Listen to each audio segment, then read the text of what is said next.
Yo, what's up? All right, I'm gonna call Omni. What's up, buddy? Yo, what's up, squad? How you doing? Doing all right. How are you?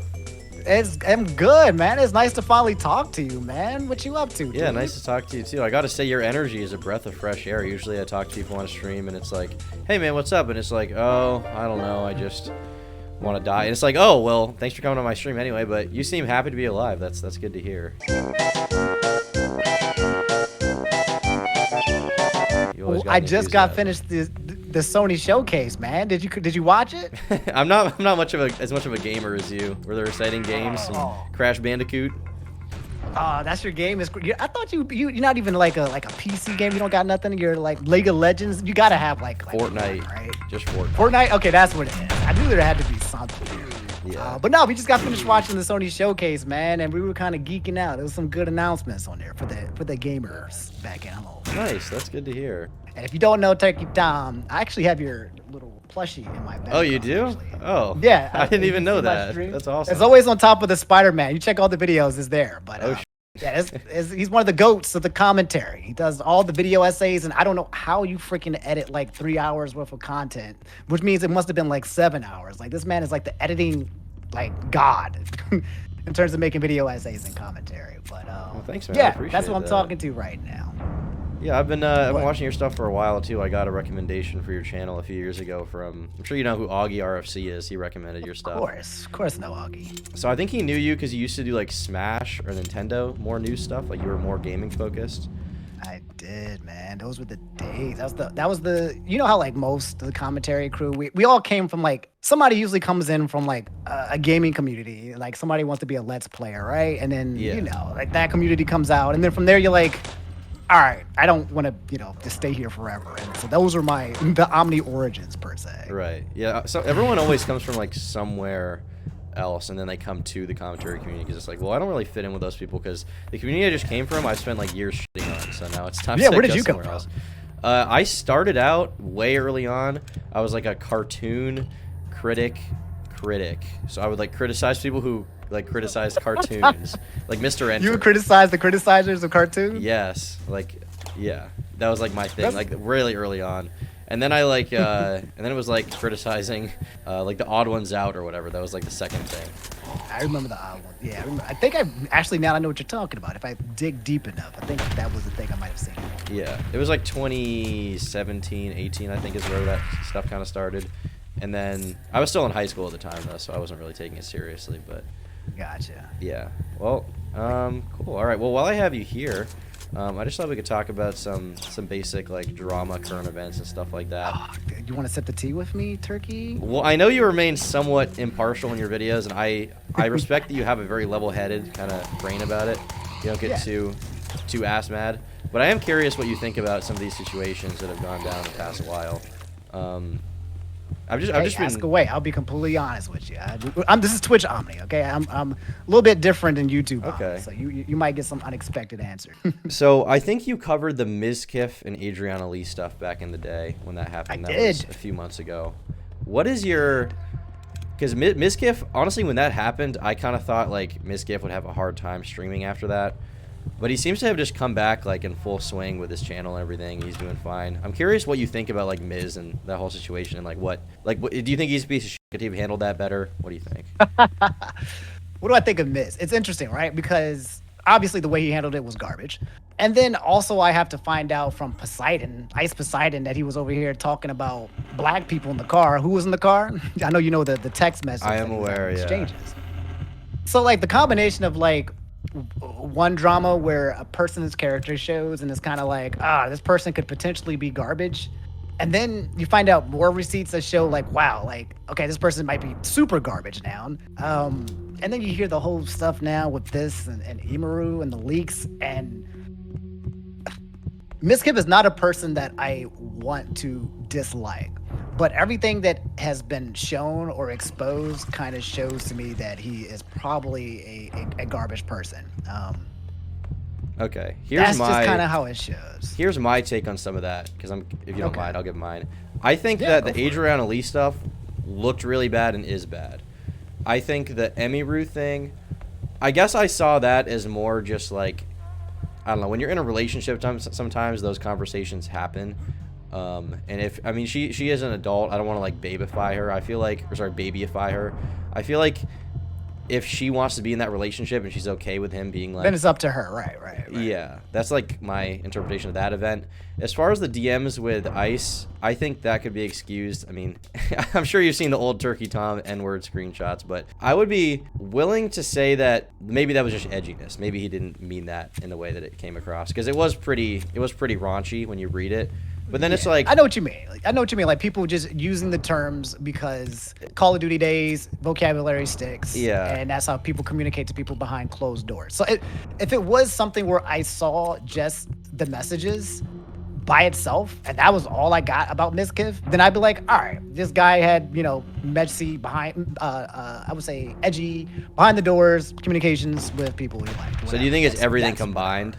It's everything combined. If it was just one of these events isolated, I'd be like, all right, whatever. He's a human being who said things that people wouldn't approve of. I've said plenty of shit. I'm just better at hiding it. So it's kind of like, I'm not going to condemn this man for a screenshot where he got caught once. Yeah. But when things keep popping up over and over and over, and there's a pattern, and this is just the stuff that we know, right? Then I'm like, what's happening that we don't know? It's just not a good intro to his character, I feel like. What do you think? I mean, I would agree with that. I think it's the totality does matter when you take into account situations like that. Miz is a particularly interesting person to me because he's one of these streamers who has had so many high profile controversies, but he's still like he's not even like a lol cow really. Like he's still seen like by his viewers or whatever as like a reasonable person, versus you have these people like Wings of Redemption who will fuck up a few times and then they'll become total like their whole audience is just trolling them, right? Yeah. But Miskiff doesn't have that kind of audience. He's still like he's still seen as like a respectable person by his audience. So I don't know. I just find it interesting that he is in that position, and he still works with big people like Critical. They have like some business together. I can't remember what it is. Why do you think that is? Maybe he just has a more level head than them. Maybe he's not as crazy. Like maybe he's not. No, not.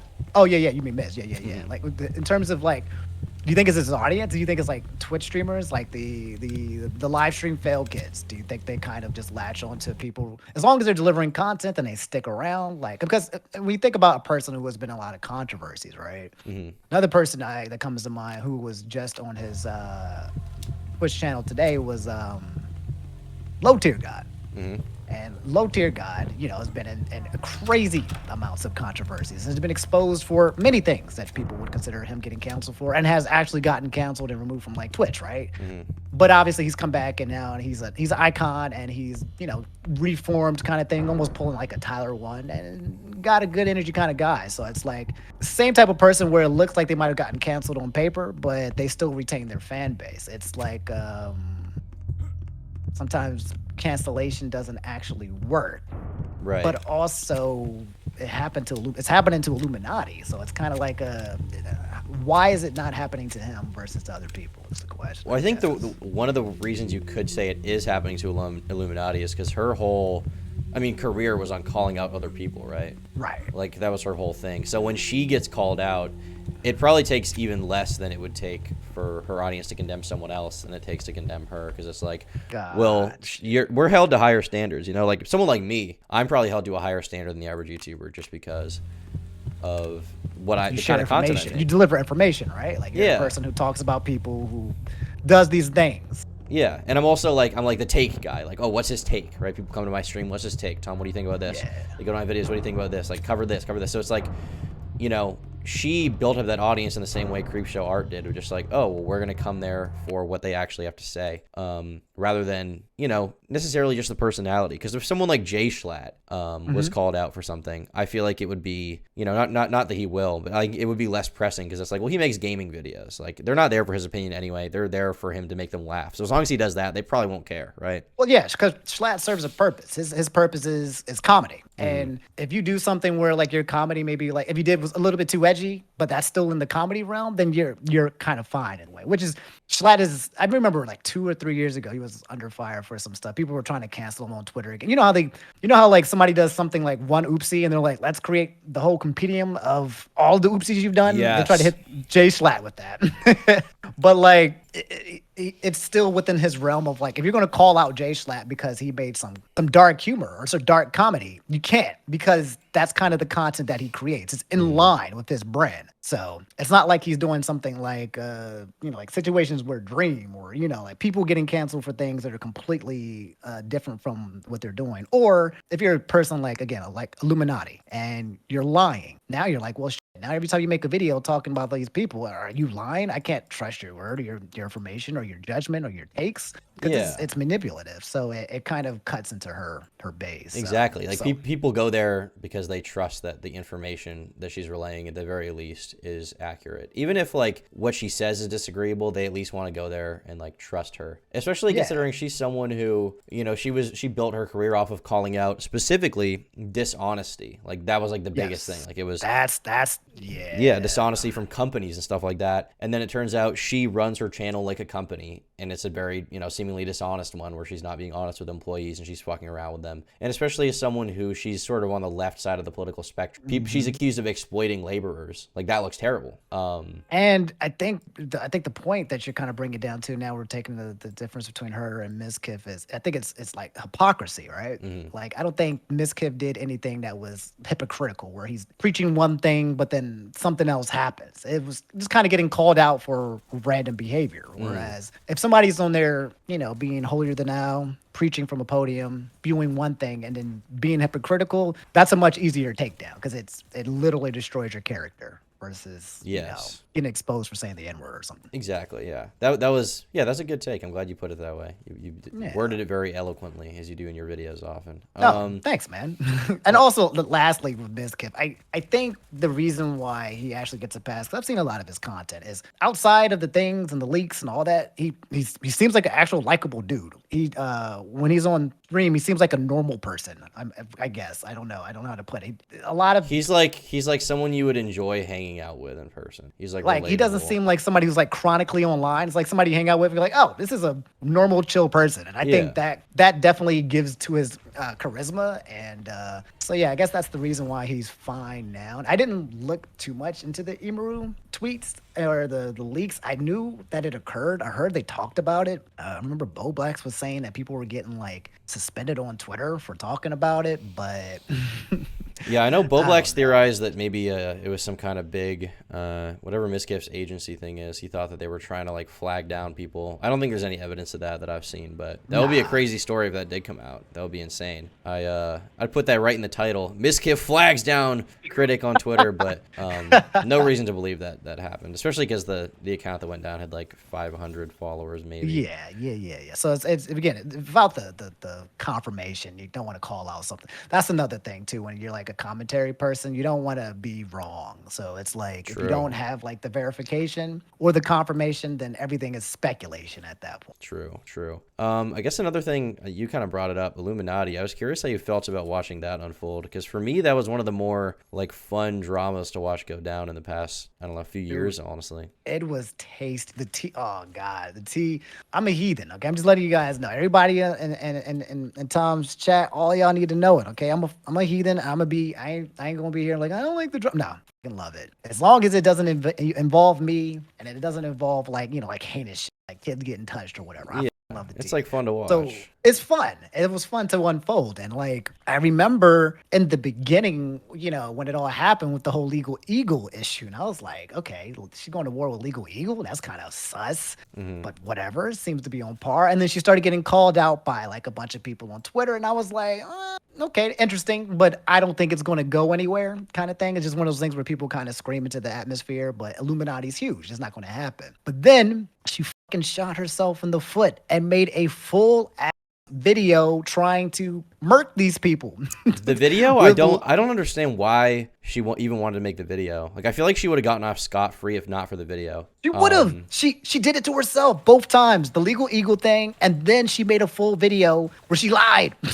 She gave them, she gave people opportunity. She gave the platform to know that it was happening, and then she gave the opportunity for these people to call her out. She hung herself on that. Yeah, I feel I like don't know. if she had stopped after the Legal Eagle thing, or even if she had made like a quick video and the video was just like, hey, I just want to talk about what happened with Legal Eagle, and it was just like because the first like 10 minutes of that video where she was like, I'm sorry, Legal Eagle, and then she was like, oh, I'm not actually plagiarizing. Like if she had just if it ended there, I would have been like, damn, perfect response. Because at the end of the day, like with what she was saying about those people, like in the direct lies about Click and people like that, like I feel like if she's a sane, rational person, there's no way she would upload that video thinking things would go well. Like retrospectively, I'm almost thinking now, like, is it self-sabotage or something? Because like maybe she just lost track of how many lies she told about them and like convinced herself. But going into that video accusing Click of harboring a pet in the server, it just seems so unrealistic that she thought that would hold up under any You scrutiny. think she was scared? Maybe she was threatened. She knew that they could take her down, so she was trying to get ahead of it. Like, it's one of those things where, like, I mean, she was obviously freaked out to the point where she felt like she had to go on the attack first. True. This wasn't like where she was responding and then saying, I'm sorry, or nullifying. She responded, and then she was like,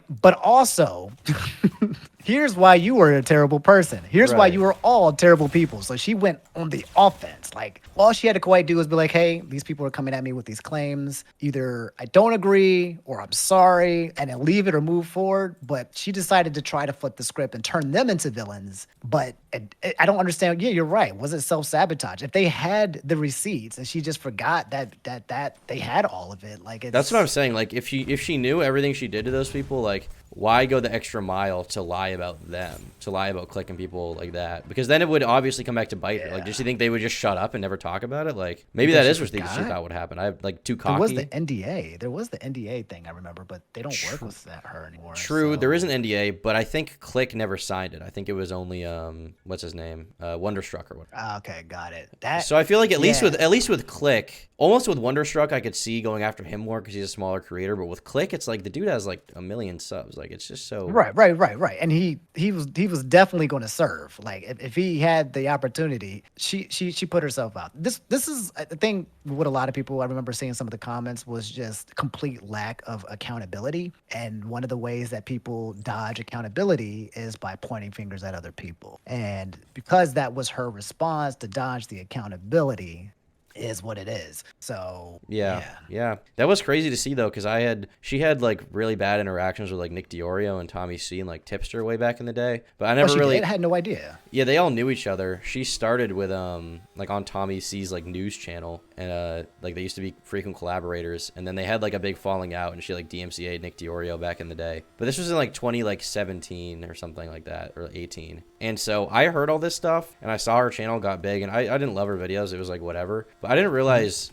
how many people she had apparently f***ed over. So it was really wild to see that go down. I think kind of a learning lesson that you don't want to f*** over too many people in any career, but particularly in the YouTube community, because they have no incentive to not call you out. For sure. And definitely like the commentary community too. Like, it's when I feel like the commentary community is like one of the places where it's like, it's definitely a around and find out type community. Like, you know, if I think if you're transparent and you're honest and you kind of like not trying to be too shady, you'll be fine. But if you fuck around too much with two people in the commentary community, you will get videos done on you. You're done. Oh yeah. Like, if you become deceptive, how do I put it? Like, we're almost like pirates. It's like there's a code, and if you fuck around and break the code, then you're getting got. I feel right. like. And one of the codes is like, don't make fake accounts to try to ruin people's life. That's definitely one of them. That's one of the unwritten rules. I cannot believe that, dude. What the, bro? Explain that to me, dog. Like, that's the thing that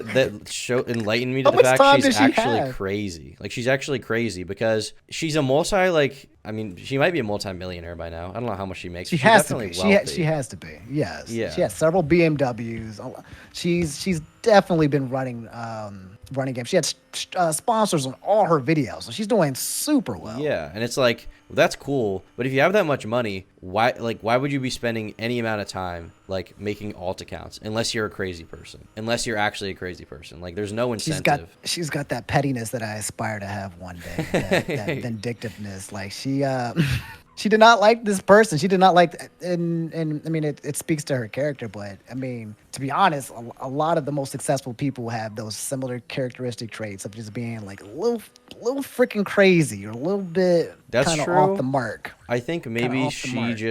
maybe she just wasn't smart enough to keep it together. Yeah. But it's just wild to see that go down. Someone made this really funny thumbnail talking about her. The thumbnail it had a picture of her like avatar, and then it said like gatekeep, gaslight, girl boss. And I thought that would be a funny meme to pass around about her, just because she literally did all those things too, which is why it's so funny.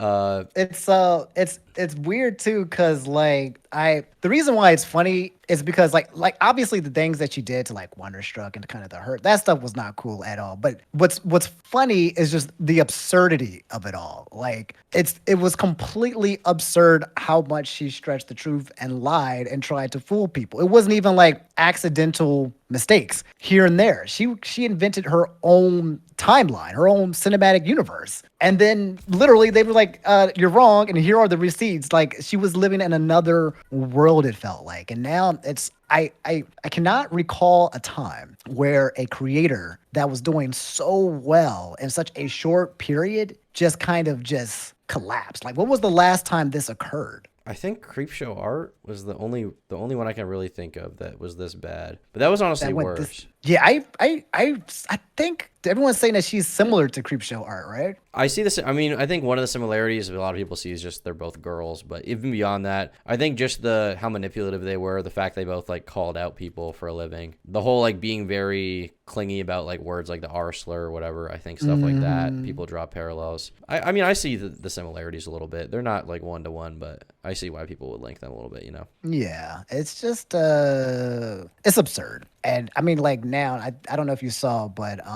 somebody canceled her HelloFresh sponsor. I on saw Twitter. that. Yeah, that was crazy. That was great. Literally, it was a random person said that she gave her mom cancer, and HelloFresh was like, "Oh, that's crazy.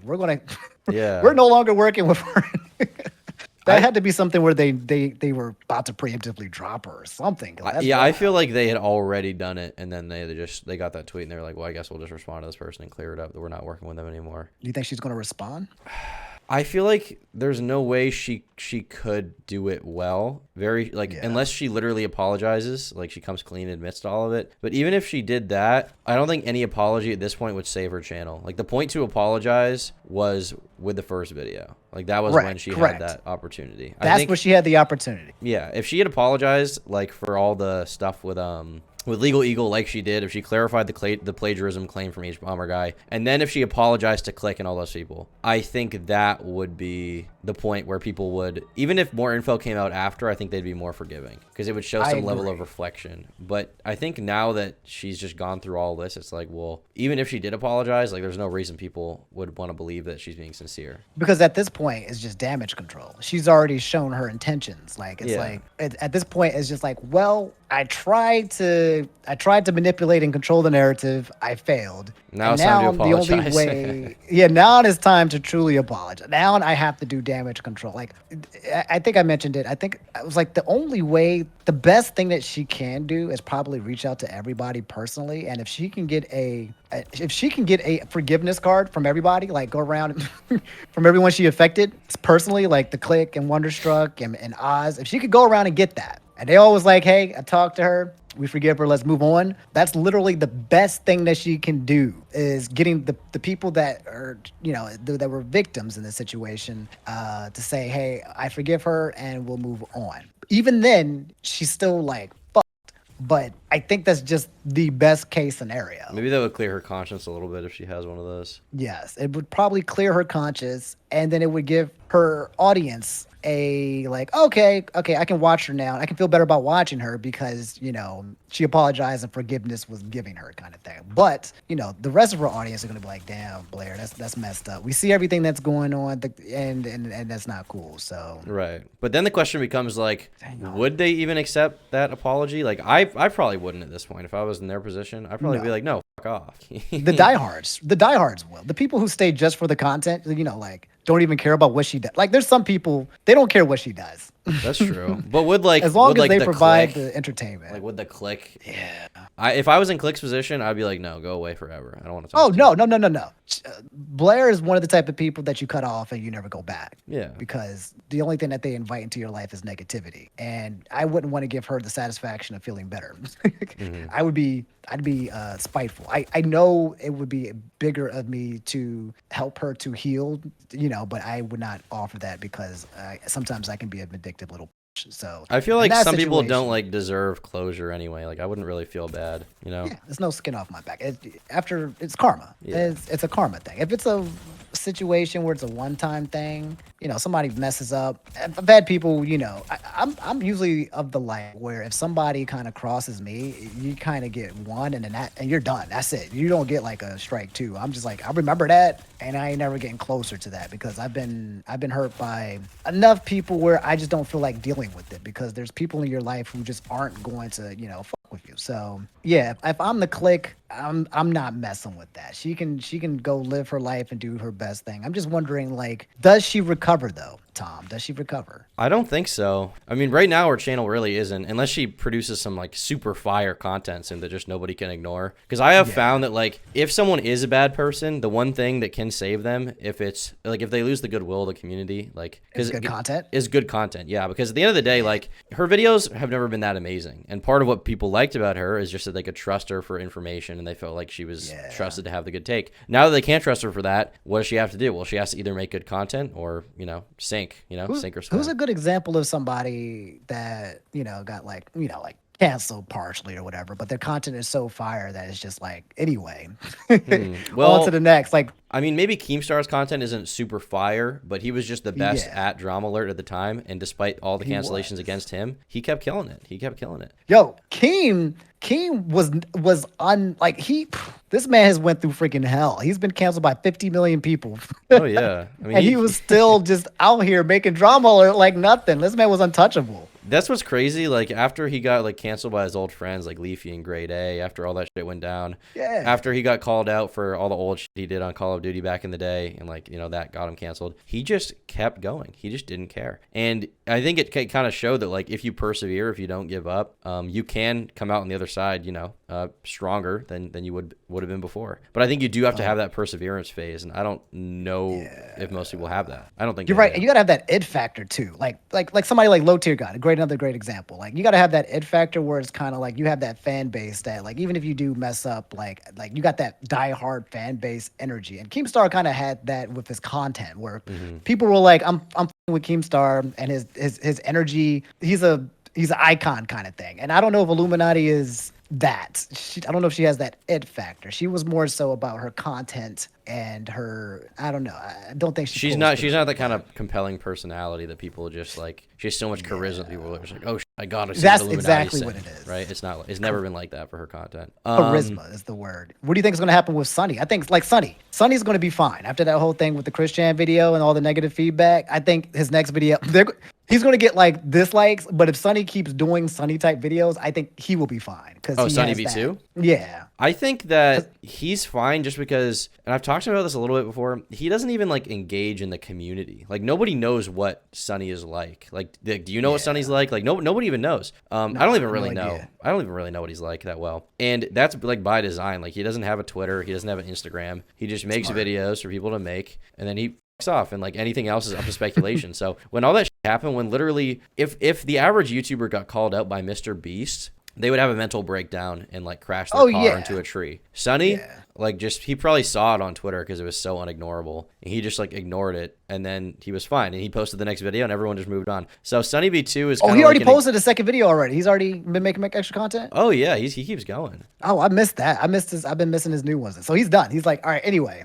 Yeah, well, that's anyway, that's the thing. Like everyone's like, oh, why doesn't he respond? And it's like, well, all you people forgot after 1 week anyway. So like, why would he? And that's what Blair should have did was let the cycle wash. Because I mean, we do commentary. It's interesting, man. been trying to figure it out, but I'm very envious because you do like commentary about obviously current events, right? And usually with current event type videos, they're just like one and doneers. They come in, they burn brightly, and they die because it's news. But then you do your video essays and you do your evergreen, and like Sunny V2 does like evergreens as well. So it's kind of like whatever he's talking about, those videos are something that are going to be able to exist at any point in time. So there's no worry for him when it comes to the cycles. The same thing applied to Blair. Everything would have just cycled after 1 week, and people would have been on to the next drama, on to the next person getting canceled, like a VTuber, Vebe saying the R slur or whatever. Like it's just that's just how the news works. But I guess when you give it too much importance or attention, like Blair did, then you shoot yourself in the foot because it just. If you make your content all silly. about the fact that you were like canceled or whatever, like people get bored, like they really do. So I think what you have to do is just carry on making good content, because at the end of the day, like with Blair, people didn't come to her channel to see her like get exposed and like call out her friends. They came there to see her make videos about MLMs, and now people don't want to watch that. So it's like, well, she's gonna have to rebuild basically her entire brand, and whatever trust the subscribers had for her, she's gonna have to try and get that back. And I think she might have a difficult time of it. It's not impossible. Like, No, it's been but it's done gonna be before. hard as hell. It's Like, gonna be hard as hell. I really remember. hard, yeah. So remember, you had mentioned that I came back from the Smash community, and there was this point in time back when I've told this story a few times. I don't know if you heard it, but when everyone was getting canceled, the Me Too movement during the Smash community, everything was going to.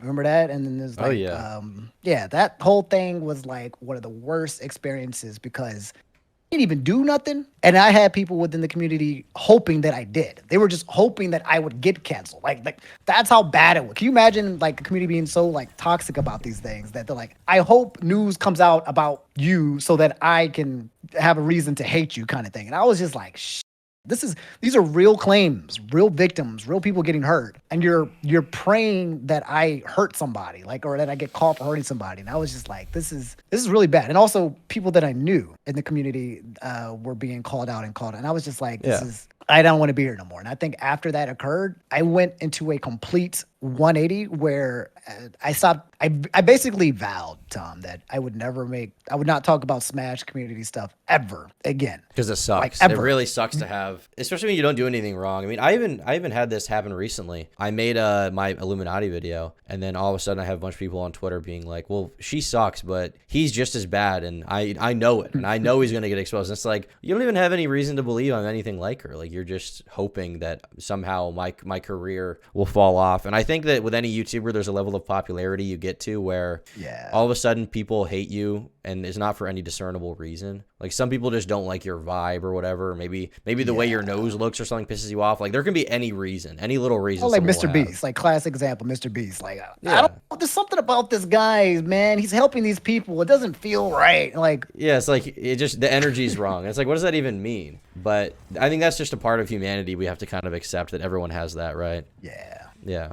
And it's not changing, but yeah, that's Illuminati though. Do you have any like, I guess, final takes on her, or I guess I'm just curious to see where that goes with her. I think she's going to respond at this point. You think she will? Yeah, she has to. What would she even say though? Like, would she like bring back a new response? Because if she did that, I think people don't even want to listen at that point. She would have to do like a 3 or 4 minute video where it said, "Hey, I'm sorry. What people said about me was right. You know, shouldn't have did those things." She's got to be remorseful, even if she's faking it, and then she's gonna be like, "I'm gonna continue to make content, but this is me saying I shouldn't have did those things, and I'm sorry." And then I feel like if she does respond, the more likely thing is she puts out a 2-hour video, bringing up a bunch of other DMs and stuff, trying to make. Yeah, if she does that, she's shooting her other foot. Like, she's she does not win here. There's in this situation, she only sets more holes for herself. Like, she has everything to lose and nothing to gain from this situation, I feel like. Unless she can prove that these people who are talking about her are terrible people. If she can somehow prove that the clique is a terrible person, then yes. But if that does not exist, which she would have done already, then just have like the best proof ever though. Like, he has to literally be like a child like killer. Yes, like, he has to be cutting the heads off puppies. Like, right, exactly. She's got to have a video footage of him just kicking a cat across a freaking lawn and like laughing. Oh. yeah. Then they get got. But yeah, there ain't nothing going on for her. Did you hear about the stuff that's happening recently with Bebe and the VTuber community? I vaguely know of it. I'm gonna be honest. I I've tried to avoid the VTuber drama just because I really don't like a lot of the people from those communities. But fair game. I know. Okay, so from what I understand, some VTuber, I don't know if it was Vebe, but they said the R slur. I don't know what I can say on Twitch, exactly. but they said the R slur on stream, and then that made, I don't think it was their fans. It made like people outside of the community mad or something. And that's all I know. Yeah, so it's basically the tale as old time. It's just person says R slur, and same thing happened with Keffels, and then people being mad about it, but also people within the community being like, just go away. Like, what is your opinion of saying the R slur? What is your opinion? I mean, I come from a time on the internet when you knew what I'm gonna go into. The diatribe. As soon as you said the dialogue tree. You're like, I come from a place where we call them, but no, like, I come from a time on the internet and a culture where that was just what people said, and that's what people still say. I still say it on stream sometimes. I think for the sake of your chat or whatever, I'm not gonna do it because I don't want to get you in trouble with Twitch or whatever. But I think it's okay to say, I think if you're calling an autistic person like the R slur, I think that's pretty cruel. That's pretty mean. I would never do that. Yeah, that's messed up. Yeah. But I think if you're using it in context just to call someone dumb, I don't think that's a big deal, because clearly you're not using it to call someone like mentally disabled. You're using it to call someone stupid, and so I think it's for that reason that's fine. But even beyond that, like in my own head, I don't even justify it that way. I think if I wanted to intellectualize it, like that's how I would say my thoughts on that. But I think my real take is just like it's funny, so I like to say it. That's pretty much it. What do you think? So I don't want to I don't like being neutral on this topic because I feel like it's a cop-out kind of thing. Like, I also came from a time where, like, back in the day, Smash community, people would use the word rape like all the time in terms of like, oh, I just beat you, and use that word. Or we'd call things gay. Not have anything to do with, you call things gay, you call things AIDS, stuff like that. Yeah, AIDS, all of that stuff, right? And it was literally normalized to the point where you could just say it in public and no one would actually blink an eye or care. And now it's kind of transforming where you can't say it. You can say the R slurs as well. And now it's kind of transforming in a way where people are like being like, hey, can you stop being, so XYZ? And I see the argument that people make about speech, about how they're trying to make words less usable, right? I saw this thing on Twitter where they were trying to cancel Tropic Thunder. Right. And Tropic Thunder, Ben Stiller, where they had black Robert Downey Jr. And I remember they were trying to cancel that. And I also remember there was one point too that people were trying to cancel like Rush Hour, right? Jackie Chan literally saying the N-word twice, and I'm okay with it, right? So it's like a part of me feels like it's acceptable if you are still a part of that community and you're not using it in a hateful way. It all depends on who hears it. Like, it really does. Depends on whose ears it hits. Because if it hits the ears of like the average like male in the U.S., like that word, they probably won't care. Yeah. But if it hits the ears of like the average 12-year-old who's also on like Dream Stan Twitter, then it's gonna have a totally different meaning to them because they didn't grow up saying that. They grow up being told that it's bad. So I don't really know. I mean, for my own purposes, I think it's just funny to say. So that's basically my. I think it's funny too. That's the thing. I think it's funny as well. Yeah. And I think when I find things that are like funny, comical, then I'm like, I always give it a pass. I always say, like, if someone tells a joke or they have comedy, like if someone's using the word and it's not funny, then I would be like, eyebrow up. If somebody's using hurtful things or hurtful words in a way, but there's just no comedy behind it whatsoever, that's when I'm just kind of like, why are you having this vocabulary? But if your intent is quite literally to make people laugh or anything like that, then I'm usually a little bit more, I would say, lenient, because I don't believe in censoring comedy. I think that's, and I think intent does matter, and I feel like the real criticism towards a lot of people who use words like that like too much is just like, you're not funny. Which is, it's okay to think something is like not funny without thinking it's wrong, because execution of a joke matters. Like if a joke's like distastefulness outweighs how funny it is, like that's a bad joke, and that person should. Oh, then you're done. If you make a racist joke but it's not funny, well, now you're racist. Right. But if you make a racist joke and it is funny and it's clear that you're not trying to like be like a hateful person, right? Then people from all sides, people from all races will find that funny and they will like it. And so I think that we've reached a point though where now the funniness factor is like totally pushed aside for like, well, if you joke about these things in any context, it's bad, which I think is bad for any society. But also, you know, if you want a bit of a white pill just to kind of have a palate cleanser about that, I also think that that's not even the majority of people. That's like the 1% of people that use Twitter. Because in the real the world, loud ones. Yeah. in the real world, like when you go to like a comedy show for Louis C.K. or something, he says that word all the time. People think it's hilarious, you know? It's always interesting because sometimes people are so chronically online that they'll use like the loud minority Twitter fans as like the majority when they're not. The majority of the world does not chronically live online. But it seems like it is because when you are chronically online, that's all that you see. Yeah. So Yeah. I mean, but also too, but I'm gonna drop the but because now that we are in the age of like Gen Z and like everyone's chronically online now, everyone's on TikTok. Everyone now is almost at the point where they are chronically online, and Twitter is one of the biggest, if not the biggest, social media in the world where people are having dialogue. So it's not unfair to say that what you see exposed the most here on Twitter is a reflection of what people are kind of thinking or feeling or doing. But Twitter is often like it's that first step before you see the rest of the culture think that. So I remember a few years ago, you know, 2015, people start saying libtard, right? And that's like the funniest thing ever. A lot of people thought it was a joke. And now my dad sometimes will use the word libtard. It's like, oh, so like culture is downstream of the internet sometimes. Like you will see little stuff like that permeate. Like the Twitter's memes today are Facebook's memes in, you know, 3 years. And that stuff does permeate the culture. So I think especially among Gen Z, you know, kids my age are particularly sort of activist, right? Things come in these waves. I hear stories about kids I knew in high school who would say wild shit.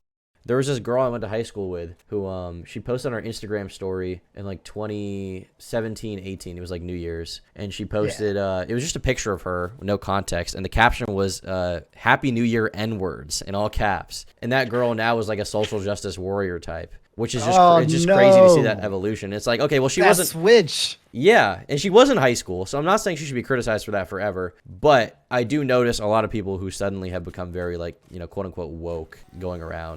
Can I be honest with you? Go ahead. So you had mentioned in one of your tweets that I think you said something of the extent of like the present day is much more toxic than what it used to be 2016, 2015. Yes. And I responded with, and I said, I actually didn't see a response.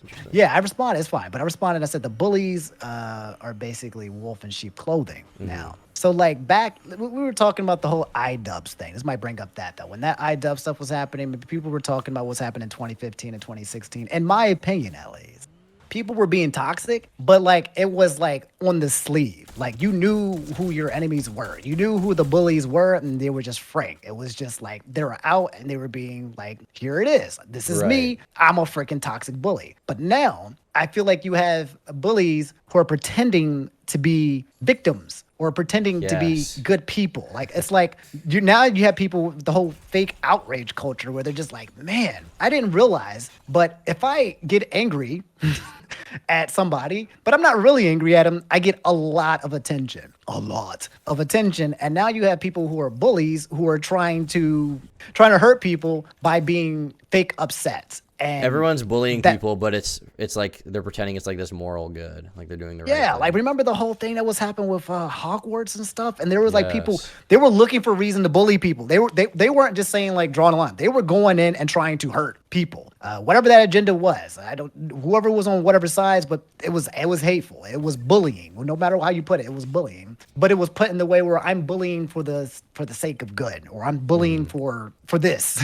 But it all comes down to bullying. So now it's just like people are looking for ways to justify their bullying, which in my opinion makes things just even more toxic. It's even harder to read because everyone is claiming to be doing the right thing, right? It's one of the reasons why I liked Leafy. Leafy is one of the reasons why I obviously got to commentary on a lot of people as well. But one of the reasons why I really liked Leafy because he was just very transparently an asshole, and he never ever gave the inkling that he was anything else but an asshole. There was no sliver of like, oh, you know, I'm a good guy. Nah, he was just always an asshole. He never gave any other reason to. Yeah, very blatant. And I can respect that. I can respect people who say, this is who I am. It is what it is. Take it or leave it. Yeah. I can respect that. But when people kind of dance around the concept of, oh, no, I'm not that. I'm not a bad person, or it's the nuance, and then it's harder to accept. Yeah, I mean, I would agree with that. I think that that is one thing that disappoints me, especially recently with the internet, is just that everyone wants to have the right take. Everyone's changed somehow too, right? Everyone is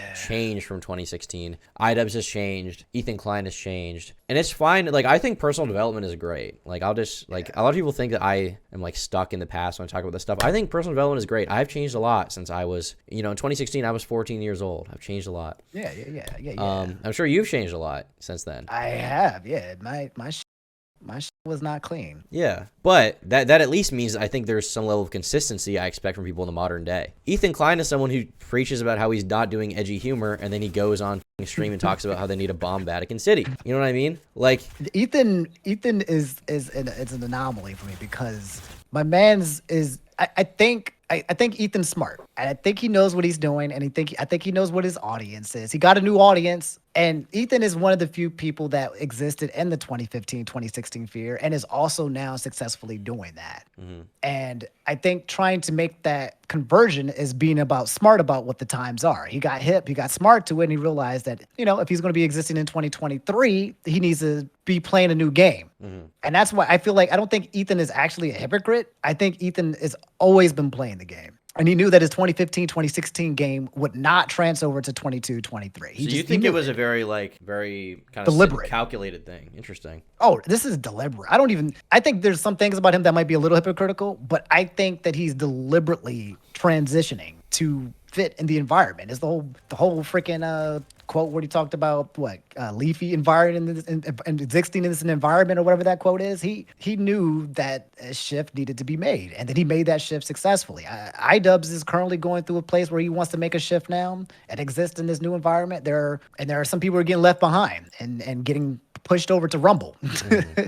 So adaptation, I think. And I think Ethan's smart enough to know how to adapt. There might be a part of him that might be also hypocritical as well, but I don't know how far that extends. Interesting. I think that adaptation is important, and I would never shame anyone for acting out of self-preservation, because I think that, times change. You want to keep running a business, especially on the internet where we're super subject to like short-term cultural change, right? You got to adapt. There's some things you can do now you couldn't do then. There's some things you could do then that you definitely can't do now. But I think that it just pisses me off when people act like it's such a self-righteous thing, Mm-hmm. Like it becomes what do you mean, this... people taking the podium and saying like... It's like, I changed to be a better person. Podium. Like, I changed. Yeah. And somehow everyone also changed at the right time when, we had Black Lives Matter and stuff, and everything became a lot more progressive, which is probably good. People became a lot more understanding of those issues. But then you also have, suddenly everyone also changed at the exact same time. And every YouTuber also did, and is talking about it. And is like Ethan condemns people for things today that 5 years ago he was doing as a 30-year-old man. And it's like, it's just that's confusing. my problem with Ethan. That's my problem with Ethan. There was one point where I said fuck Ethan when the whole situation happened with Cutie Cinderella.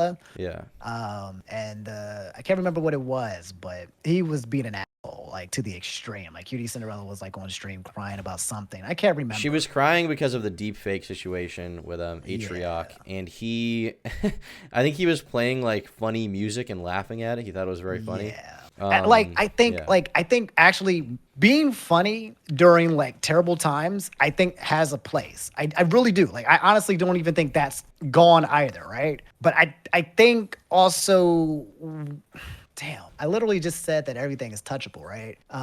No, I mean, I don't think you should be worried about contradicting yourself. Just say how you feel, So I do feel like everything's touchable, and I'm seeing Ethan was trying to make a joke on a really, really, really, really crappy situation that Cutie Cinderella was in, and I can't say to myself it's not appropriate, but it didn't feel appropriate. It didn't feel right. It felt messed up. And I think that would be less of a problem too. It would be more understanding if this was 2016 Ethan, but he's current Ethan who. Yes, that's what it is. That's what it is.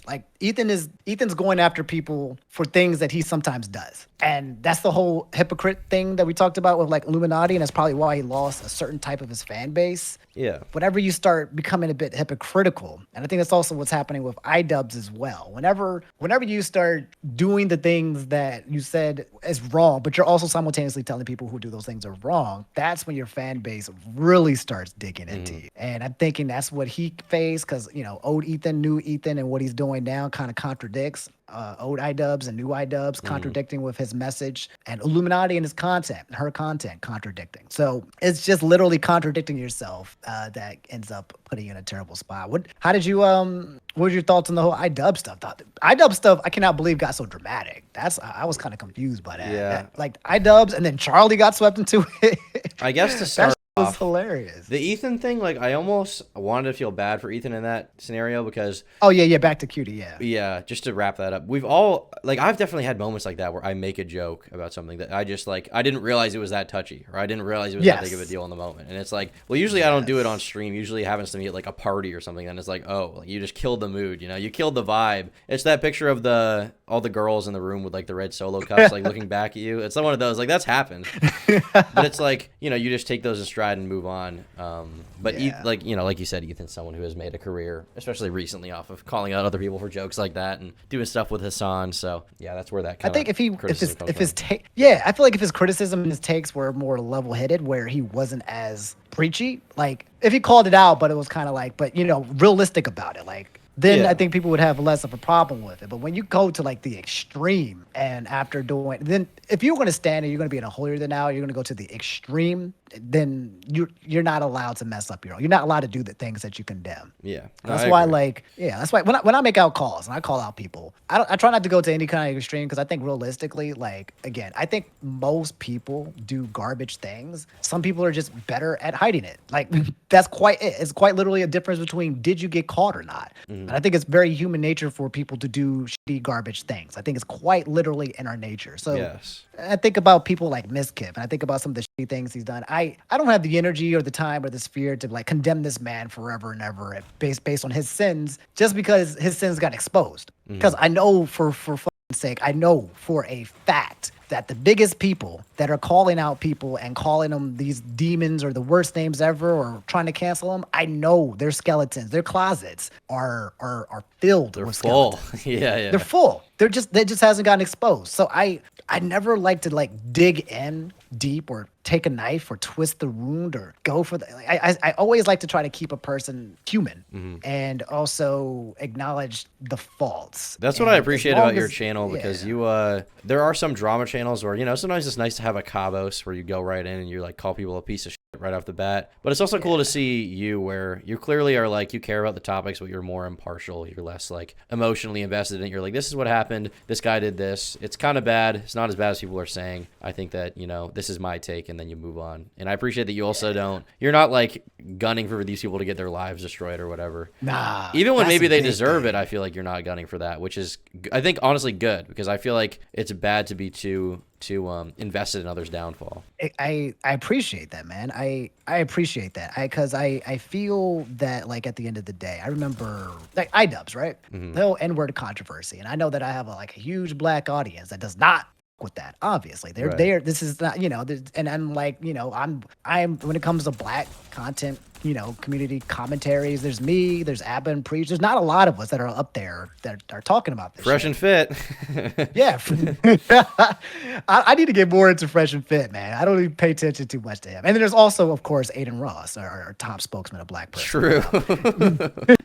But like I know they're wondering what I gotta say. And it's like when it came with iDubbbz and the whole N-word thing, I think some people really want me to be enraged. Like black rage or black tears or but it's like I usually do not have that kind of energy. When iDubbbz came out there and talked about how he didn't, you know, approve of it, and I was and he apologized.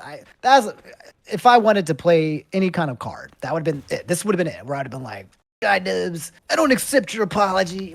You know, like I could have done that whole takedown, you know, and I would have had a justifiable reason for doing so, because Mans was trying to convince people to use the N-word with the ER with context. Right. So it would have been one of those things where like, okay, I don't blame black people for being angry, but even then, like, it was like I mean, truthfully, it's not a situation that I don't want to take advantage of situations, and I do just want to speak from my truth, Especially from my considering peace, it's like he is apologizing right now, right? yeah, like I don't want to twist the knife on that shit. Like I just can't. Even if he's lying, even if he's fucking like faking it, if You there just can't is know, any right? I can't know. And if I was in a situation where I was truly apologetic, I would pray that the people in my audience would actually believe me, that to know that I'm looking for that kind of remorse versus the other. If there's an inkling that he is actually telling the truth, I want to try to lean towards that because I want to give people, what's the word?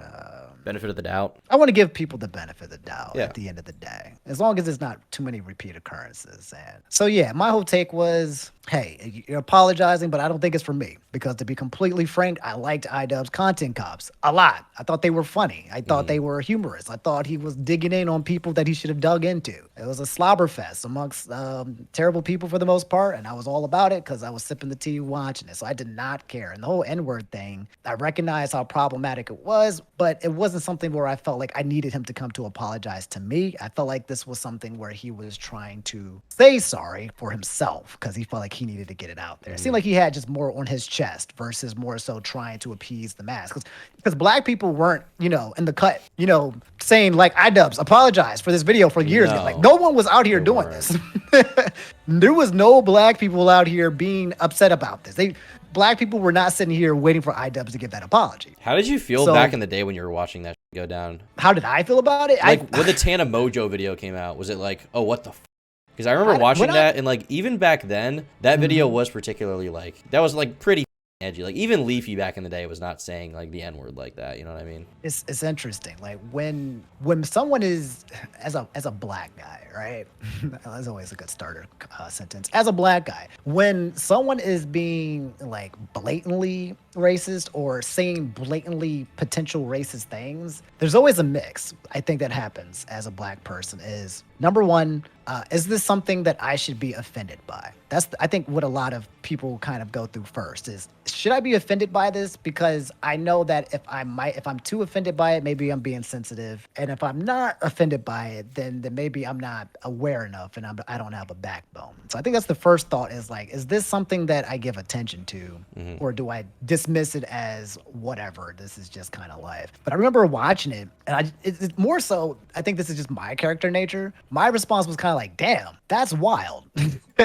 Like I didn't really actually have a response to it in terms of like, there's no actual reply for me where I was enraged or upset or had, just more so like it was just fucking absurd. I was like, this is absurd that someone is doing this. I'm much more in shock that this is actual content that is being digested, not even kind of fully realizing the full impact of how it might affect millions and millions of kids growing up. I didn't even, consider it until much later in the time. But I mean, yeah, when I was digested, I think I was kind of just shocked and confused. And I don't think I was sad or angry or mad. I think that's my response. Yeah, kind of. Yeah. And I also, when you're black and you're on the internet, as long as I have been, you become desensitized to these kind of things. Like literally in the chat, like this chat here, while we've been talking, there was two people who came in. One person was like, happy George Floyd, happy New Year or something like that. Or George Floyd's death. And then someone else was like, yeah, literally in my chat, someone came in and they got banned. And then someone else came in and was like, hey, how do you feel about the Derek Chavez? Like, I get that like nonstop every day, Tom. In one of my comments, there are 2 or 3, edgy people who come in and say some racist. So that's, it's like vitamins down at this point. So I'm almost unaffected by it. Like I would prefer if people be racist, that they be comedic about it or just, creative. So when I saw iDubbbz being creative with it, I was kind of like, okay, that's a much better, I'd prefer to digest it this way. I don't know. It didn't sit right with me, but also it didn't compel me to act. It wasn't like an egregious, like he wasn't calling for genocide or anything. It was just like, oh, he's just saying some like wild shit. Yeah, he's just trying to be edgy and also shock and don't agree with it, but also it is what it is. Because, I mean, we were at a point in time where you could have, a white guy with millions of subscribers say that it's okay. This is okay. We could do that. That's what I've been thinking about recently. Because, like, if you're a white dude now, like, and you even if you're not saying it, if you're saying it's okay to say it, like you're gonna have some trouble. You're gonna experience some serious issues. To put it lightly, yeah. Yeah, yeah, and it's just it's wild to see how much things change. And only, I mean, Also, it's relatively short amount of time, right? Like 6 years. yeah, and it's flipped too. Now you got, I mean, now it has gotten to the point where not only can like white people not, do something like that to the extent of that, but then you'll see things where like every non-white person can say whatever the fuck they want about white people. It's just been like, well, look, it's Yeah, completely flipped sides, and people are becoming very, very vocal about their anti-whiteness. And I right. think they kind of justify it and say like it's not racism because white people are white. But I'm like, what the fuck? That's garbage. Well, I You're think a lot being of it fucking is like, hateful about towards a person because of their color, dog. Like, what? You're still being hateful yeah. towards white people. What the hell is wrong with you? Like, I think, especially on the internet, I think a lot of people have become more comfortable justifying stuff like that because it's like, oh, well, for years it was the other way around where you had iDubbbz saying stuff like that. And then there probably were some kids from his audience who were like, I hate black people. So now it's like the other way around. It's like, that's the justification, right? It's like, oh, it's our turn to be mean, if I ask you a question, you are a white man, right? I am a white man. You're a white man. I am. All right, just The allegations are true. I had to just double check. I was like, some people that look like, but I don't know. Why would you assume my race? Well, some people think I'm Asian. Some people think I'm I'm like Bulgarian, which is like European white, but some people are like, oh, that's Middle Eastern, even though it's not really. But yeah, sure, I'm white. Okay, got you. If a cop pulled you over at night, you would prefer your skin color, correct? Yes, absolutely. Okay, there we go. That's how I always like to test that theory. So, like, how do you feel now? Like, it's 2023. It's interesting because you came from like your edgy past. Now you're thriving. You're a white male. It's white cis male, whatever you want to call it. How do you feel when minorities make fun of you because of not you generally, but just as a white person, make fun of white people? How does that make you feel? I find a lot of it really funny. Some Yeah. people will call me like a mayo monkey. I think that's pretty funny sometimes to see. I think as long as the insults is like funny, I'm cool with it. If it's someone who like I can tell like legitimately like hates me because I am white, I mean, it usually doesn't piss me off, but it is just kind of like I don't want to interact with this like person. Like this person's kind of a piece of. But I feel like, I do see a bit of that now and then. Like one time I was like, I got like ratioed because someone, I don't remember what happened, but in the replies, I like posted that like chicken was cooking in my kitchen and someone responded. They were like, white is the skin on your bones. And it got like 1,000 likes to my like 100. And I was like, what the but it was like funny, so it was like whatever. But generally it doesn't make me that mad. It is random, but no, generally it doesn't make me that upset. It's more just like a funny thing. I will say like when someone like to me personally like on the internet like will try to justify like or be like it's not racism or like it's actually okay because of this. It's just prejudice. It's like that does piss me off a little bit, but end of the day, the hypocrite, like you don't like the hypocrites part. Of course. That's what it all boils down to, man. Like people hate hypocrites, and if you condemn one thing but then you do it the next, it's like what the hell is wrong with you, man? Well, the thing is, like, I would be relatively indifferent. One thing that did get me riled up that I was like mad at was when Hassan he had this whole cracker discourse, which I'm sure you remember. Remember that. Do me a favor. Hold on. Wait. Do me a favor. Tell the chat about the cracker thing. My food just got here. I'm gonna bring it in really fast. But tell them what happened, just in case they miss it. I'll be right back. No worries. So I don't remember exactly how it started, but I do know that Hassan, for some reason, was like saying cracker on Twitch, and he was using it in like a very racist towards white people way, and he was basically just defending this as like a use of a slur. In the past, he's defended the use of the slur gusano against like Destiny, who's like a Cuban, half Cuban dude, and he's defended the use of that slur. But then he'll condemn people for using like the N-word or whatever. And my basic response to that was just like, if you want to say cracker, like go ahead, that's fine, but don't pretend that it's not racist. Don't pretend that you're not using it in the context of a slur, because obviously like anything can be a slur if it's used contextually, right? Like this is like a super uncommon example, like zipperhead, like iDubbbz said, like zipperhead was a slur for like Korean people in the war because their head got run over by tank tracks, right? And obviously, like most people wouldn't care if we call them a zipperhead now because we're so far removed from that. But it's just to say that like anything can be a slur if used in a certain way. And Hassan almost done, by the way, almost done. Yo, what's up? Getting your Chick-fil-A. But he was using it, in my opinion, in a racist context, and it pissed me off to see that someone who's like the big social justice warrior justify racism towards a group and not be okay with it to others. That's basically what went down. But it made me pretty upset to see that go down when people were just basically lying. saying. I don't even care that cracker's a slur. I think you can say it. I think it's funny. I think it's whatever. But you shouldn't then be mad about people using other, racist or offensive words, I think, if you're going to have that position. That's basically it. And I got a lot of shit on Twitter for that, which, was whatever. Everyone forgot already. Okay. Food has been acquired. Yo. So, I was just telling your chat, basically, I thought, like, using cracker was funny for white people. I think it's cool. But I don't think you can be in a position where you think some slurs are funny and others are totally off limits. Like, I'm not saying, like IDub said, all of it's okay or none of it's okay. But I think, I was about to say, yeah. But if you're going to be, like, anti, like, white people in general, if you're going to say that you can't be racist to white people and you're going to say that, calling them cracker or whatever, which is an insult to imply that they're all slave owners, like, which, the majority of white people were not slave owners. My family had nothing to do with slave ownership. They came over after all of that. That was minding your business, chilling. Exactly. They were just like poor farmers, and I almost said arsler. They were poor farmers in Europe, just being like heads, and I don't even know, sucking in the fields or whatever. But it's just like I found it offensive that Hassan would justify the use of one slur, but then he would say like, "Oh, all these other ones are off limits." So that was my like take on the cracker thing. Like, if you're gonna say it, just like say it with your chest instead of like being a pussy about it. Well, in my opinion, it's like comes down to comedic value. Like the whole thing with Bruce, drop him off. I feel like when he was saying, the word that I can't say on Twitch, the C word, when he was saying it, it felt like it was like hateful. The C word? Yeah, I can't say you can't say that on Twitch. You can? Yeah, what you're saying. I can't say you can't say it on Twitch. I don't think so. Okay, but, interesting. Yeah, I think people are getting bad for saying it. I can't remember. I think you can't say that one or there was something else. But yeah, when he was saying it and Bruce was saying it, I was like, damn. Like, he's black, but I felt I could feel the hatred towards white people.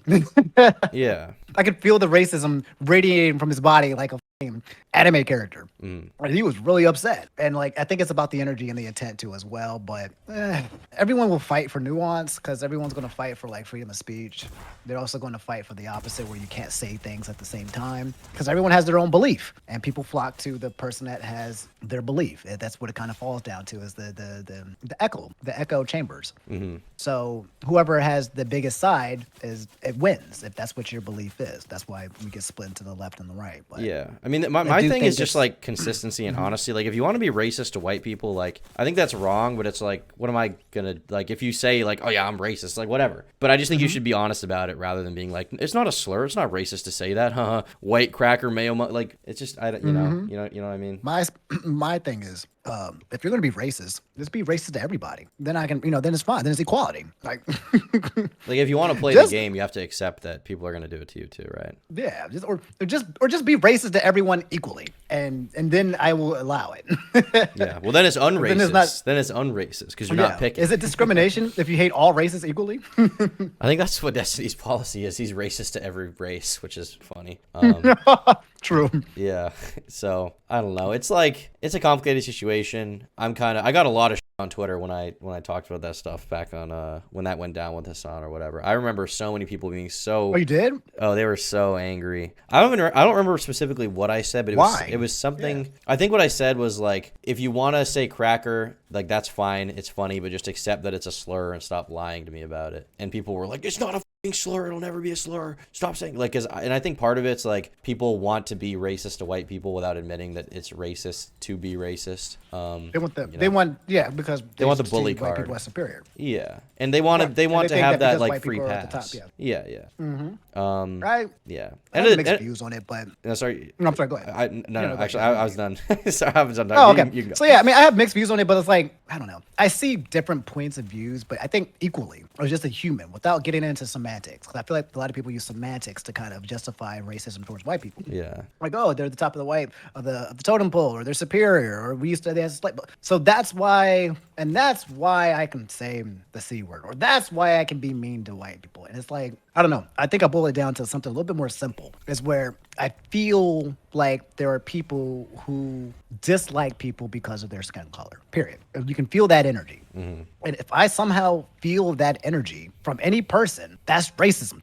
I'm not even going to give it the semantic Webster dictionary value to it. If you radiate that energy towards someone because of their skin color, that is a form of racism, and that's just my view on it. And that's my take. Mm-hmm. I don't like to kind of complicate things or give things specific definitions. definitions so that they can fit someone's agenda, because that's what a lot of people do now. Mm-hmm. So yeah, but in terms of that, but going back to iDubbbz for a second. So iDubbbz's apology. He apologized for the whole N-word video. Mm-hmm. He apologized for his content cops, though. What do you think about him apologizing for his content cops that were non-related to the N-word? Well, that's what I found curious, because it felt like a lot of his apology was for quote-unquote hurting people. But then it was also conflated. It was like, well, I'm sorry for hurting people of minority groups, but then I'm also sorry just because I was like mean to Rice Gum or something and I did harm in that way. But all the bad unboxings are still up, and I mean those videos, like I think he was saying, NF slur way more. What do you than think those. about that?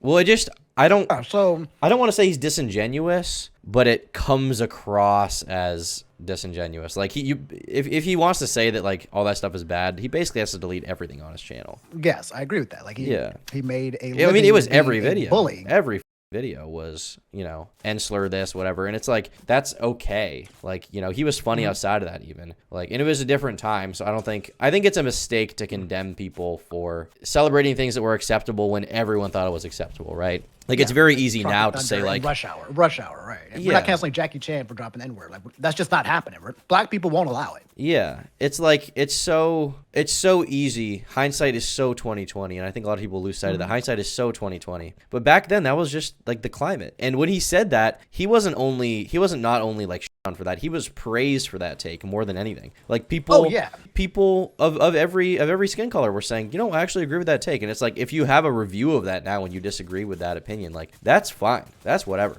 But don't act like he should have known the whole time when everyone was rewarding him for that behavior. You know what I mean? Mm-hmm. Like the climate was so different back then, and I think especially really young people just don't understand how much different the internet was back then. Like on Twitter, iDubbbz was like he was telling Garfield he would rape him like every day. Like people made crazy jokes. And that was just how it was. That was just the culture of the time. I agree that it was the culture too. And it's like, I think Charlie had made a point about this thing, is that he got canceled for that first video. He got canceled, but he had made some takes that a lot of people didn't agree with. And I made a video talking about this too, because it sucks. It's like Charlie is a person who makes takes nonstop.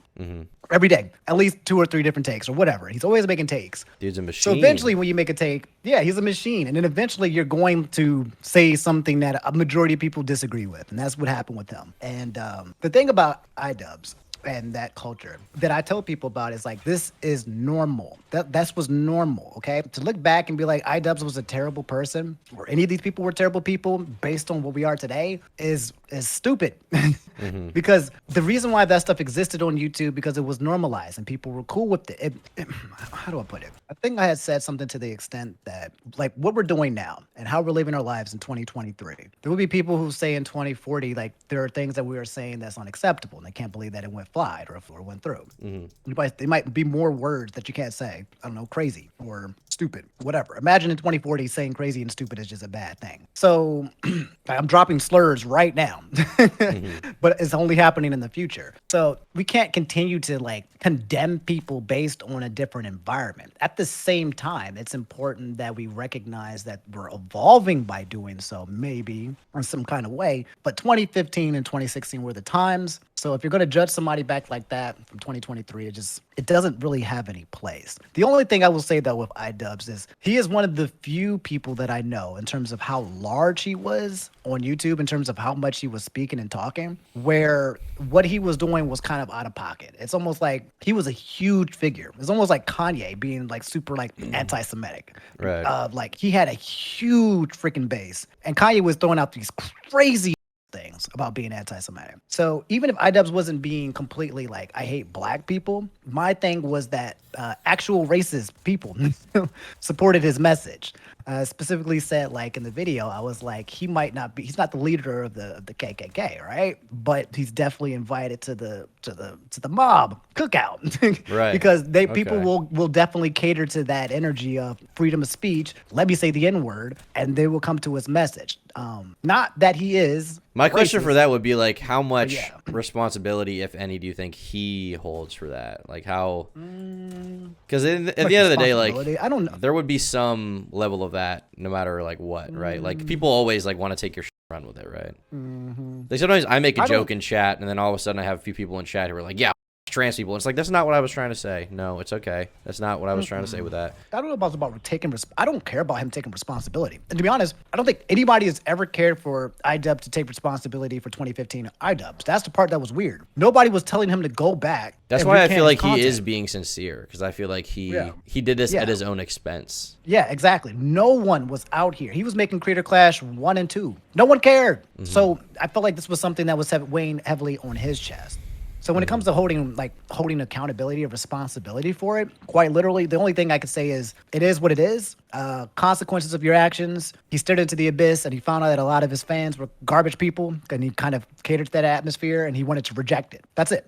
That was his. Now he has to face his past, and his past being his current user base who still likes, past iDubbbz and all the drama that goes along with it, and him and the Sam Hyde and Froggy Fresh and everything.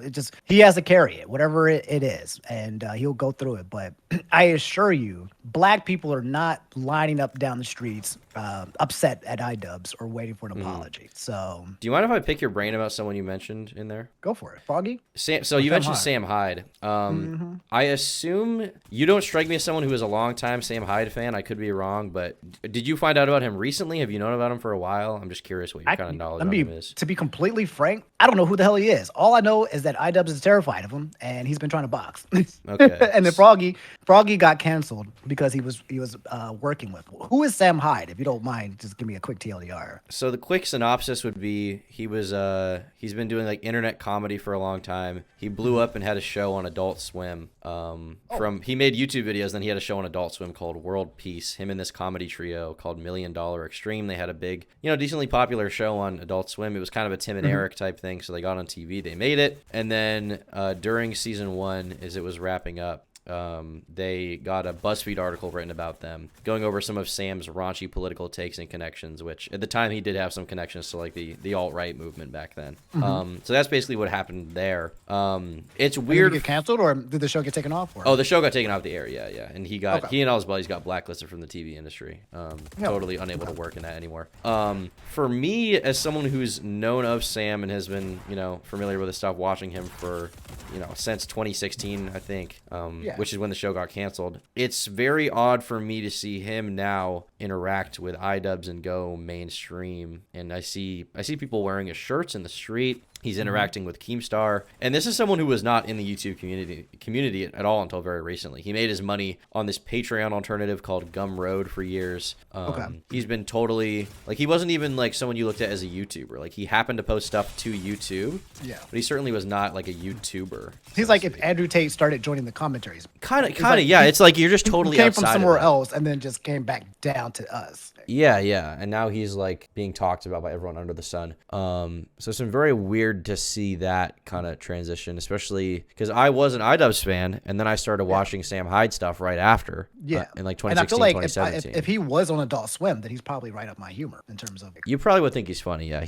I will say he is very, if you saw the the clips of him in Ian's video where he called Anissa, this and that, like that is part of his humor. He's very mean, but he definitely does a lot of funny stuff. It's been very, very weird to see him collide with the recent, I don't know, the more recent internet stuff, because like these things were so separate for me. Like Sam Hyde was one world, Keemstar was another world. Now they're talking, and I think Sam is like part of the Happy Marvel Punch Cinematic business. Universe. yeah, it's like the greatest crossover whatever of all time. So but yeah, now I know more about him now. I know now they're at odds because why does he want to fight iDubbbz so much? They did like a video together. So Ian wanted to do a documentary, much like he does with Airsoft Fatty or people like that, with Sam. Yeah. So he went to Rhode Island to shoot it with Sam, and I think Sam got the impression that Ian was trying to do some kind of punk on him. Like Ian was trying to like show like this guy fell off, he's a loser now, like he lost. He thought he was trying to cross him, yeah. So Sam, instead of taking the bait, or instead of like doing what Ian wanted him to do, he played a bunch of pranks on him the entire time. Like he rented out a building to have like a fake office where he had all these like 20-year-olds in there that work for him, but they were all like making beats and stuff and saying that was their job, like they make beats for Sam. and they hired an actress to be like Sam's insane girlfriend who had like a nose ring and like was saying she was on drugs and would like do crazy stuff like touch iDubbbz's head and be like it feels hollow. Like she would do crazy stuff. So he kind of he reversed iDubbbz'd him. exactly, he reversed iDubbbz'd him. So that happened, and then Sam tried to go to Creator Clash 1, and Ian was like, "You're not allowed to go. I don't want you there." So then after that, Sam starts going on stream being like, "Anissa's, a hoe and whatever else." Yeah.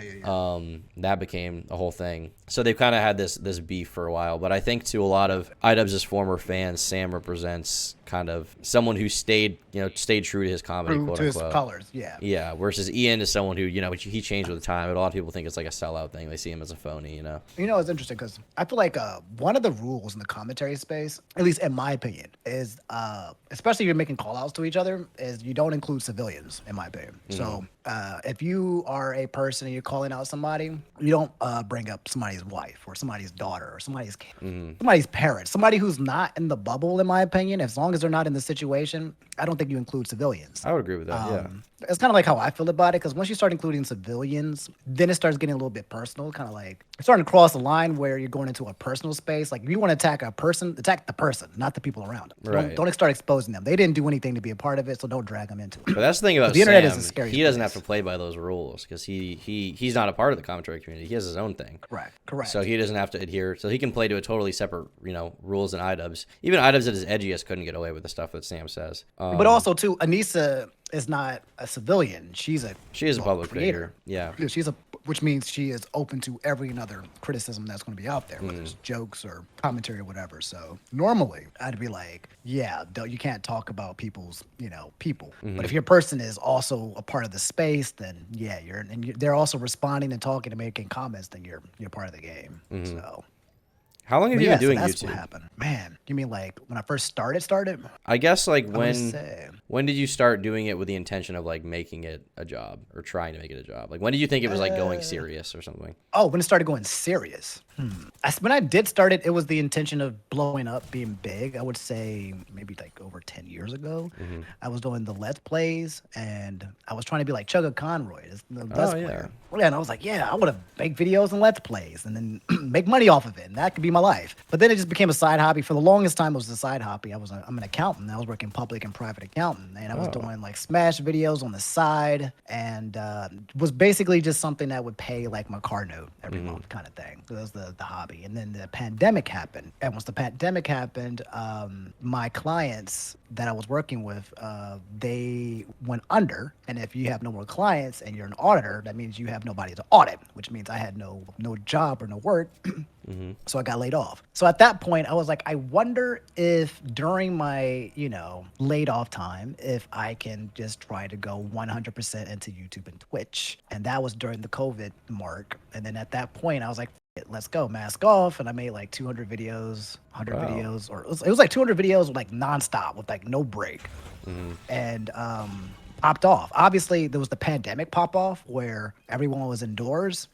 So that definitely hit me with the boost there as well. So you haven't been doing it full time for that long? No, it hasn't been. It's been about like, I would say 2.5 years, maybe. I'm almost hitting the 3-year mark, but not too long. Gotcha. That's crazy. Are you enjoying it? I guess my next question would be like, are you thinking about expanding beyond the commentary stuff? Because I've been thinking about that recently, and I'm curious how other people in our space kind of feel. Because we have that thing where our audience expects one thing, right? So I'm glad you asked that, because I'm always thinking about expanding, but I've already expanded my content like different ways where I've transitioned it, but I feel like I'm finally at a place where, like with my current channel, I feel like I found my place. I like the idea of having like a show. It's like the Omni show or whatever, where I just talk about all the shit that's happening around the world or whatever people want to talk about it. Regardless of the news, it's me appearing with people and just, shooting the kind of like with you. I like that. I'm comfortable with it. I would like to strengthen it, make it better, make it bigger, be like, huge, obviously grow the subscribers and the numbers as well. That's obviously like one goal that I have in terms of expanding, is just doing what I do,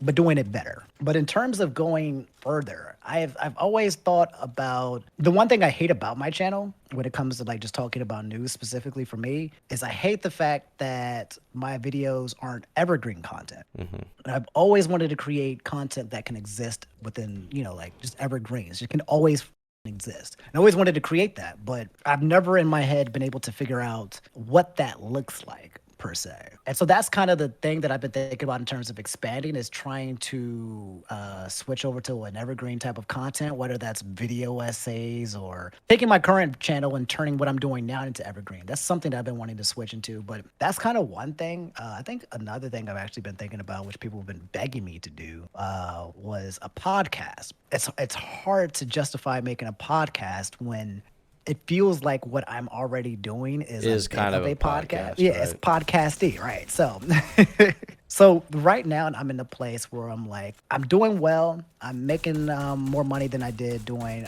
public accounting. Hmm. I'm enjoying what I do on a daily basis, but I do want to do something bigger. I want to grow. I want to talk to more people, and I have no idea what the looks like. But if I can figure out what that is and create a flow chart, then yeah, I'll gun for it. But for now, it's kind of just like it's a concept and a theory that I just don't know how to attack. Right. Um, Okay. Well, that's cool. That's what good to about hear. yeah. Yeah, I've definitely thought about what you're talking about. Actually, in the reverse though, because I was used to making the video essays, and then I wanted to do more of what you do. So that's what Tom Dark channel had become. Dark, yeah. Yeah, more of a current events, news type stuff, which is fun. I like that stuff. But now I'm thinking, how do I get to that next level of what I started doing, which was the evergreen content? And I think that what it would be is I think mixing the two into like sort of a more comedic thing, kind of like Content Cop, kind of like that type of thing where it's a more original content. I'm on camera more. My face is there. It's my personality more than the information Yes, I that's convey. that's definitely your next move. I feel, especially in the commentary space, is when people start bringing their face out.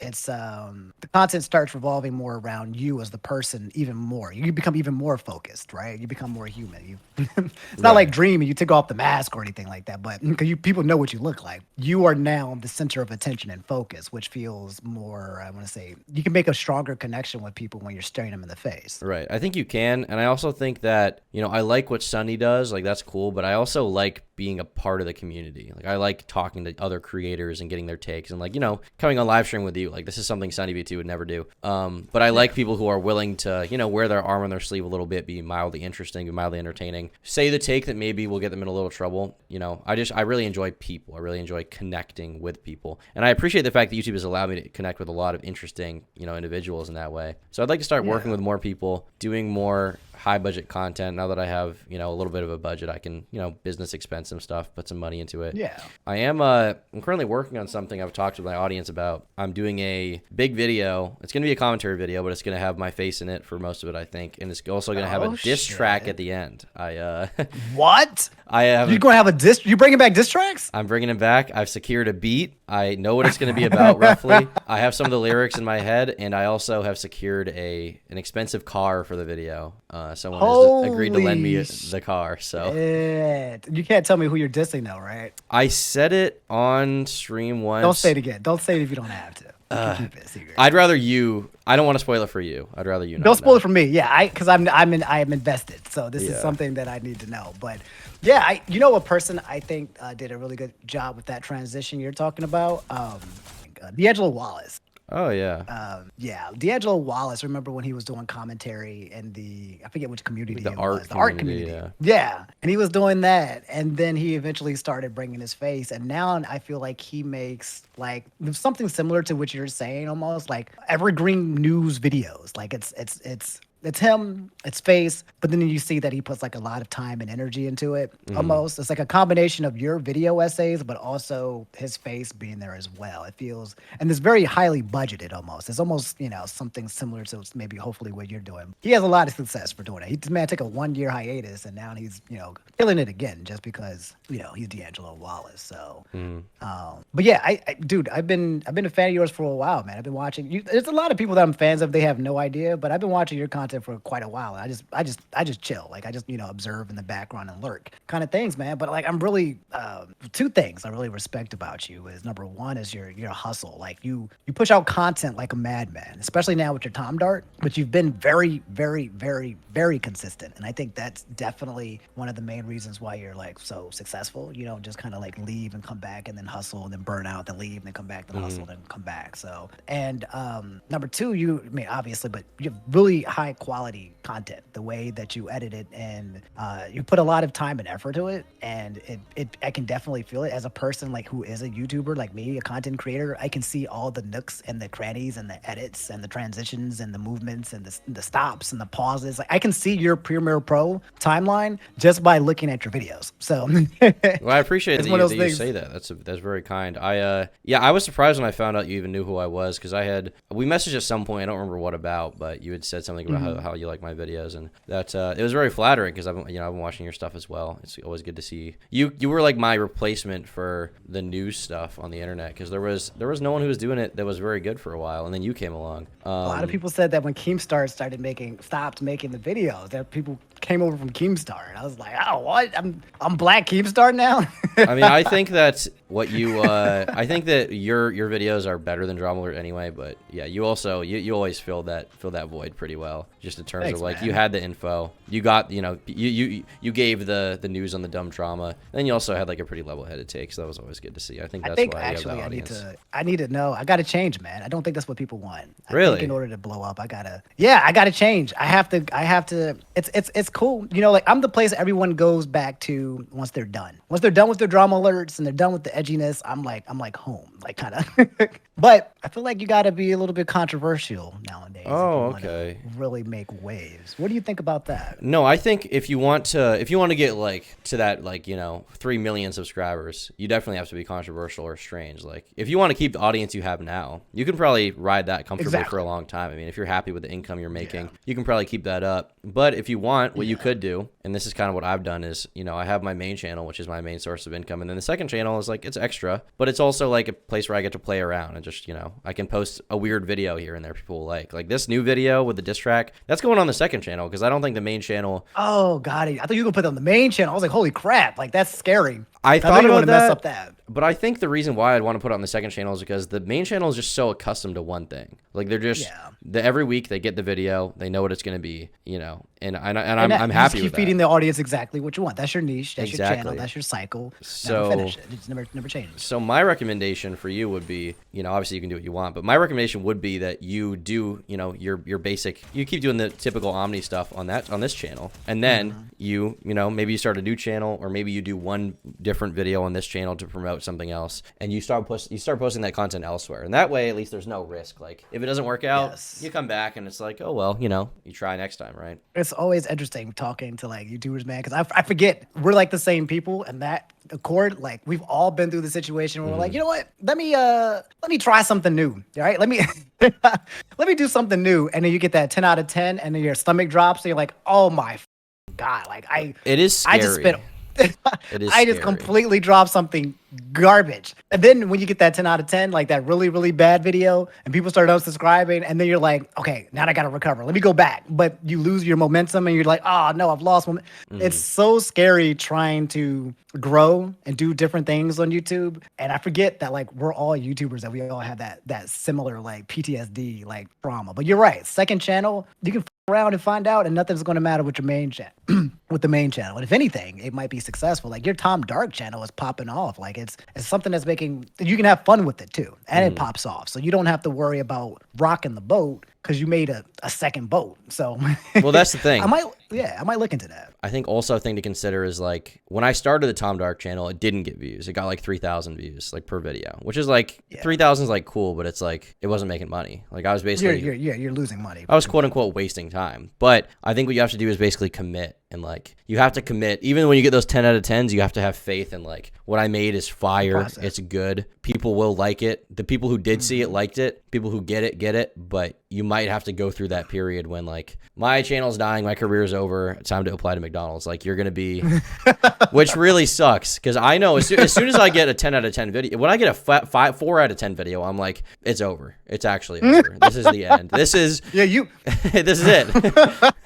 This is the last video ever, and I'm going to Burger King. And it's been a good run, but sorry guys, it looks like you hate me. And, exactly. I get it. Exactly. I'll take it. It's Oh, sorry. Continue. I'm honestly, guys, I've been a 4 out of 10 guy in everything recently. So honestly, I think I'll just end it now because who cares? But yeah, you have to kind of commit to the idea that what you're doing is good and that it will work out eventually, even if you have like a few months where it's like, oh, like did I up. Because at the end of the day, if you do go back to making the content that people liked, I think it might take a little bit to build up that audience. You know, you can always go back, right? You can always go back to making that stuff. But if you never try, you never will get to the next level. Exactly. Yeah. If I didn't have the point where I said I'm no longer making Smash videos again, like really after I said I'm no longer doing Smash, every single video I did after that was about random shit that I never talked about. Everything I made it like I made it a purpose where it was like every single video is going to be about anything that is not Smash, and that's it. And I don't care. That's my thing. And obviously, people are watching my videos and be like, "What the? Why aren't you talking about the drama from Smash? Or why are you talking about this? Or why are you talking about that?" But I made a hard pivot. And usually, when you do that on on YouTube channels, you kill your channel. But I made sure that number one, I did it every single day. I made sure number one, it's happening every single day, and number two, every time I dropped the video, I made sure that I can make it a little bit better and it's quality. I was like, okay, this is quality. And I'm doing it every day. So even if it's completely different from what I'm doing, I'm making good shit. And the people who like it will come through, and the people who don't.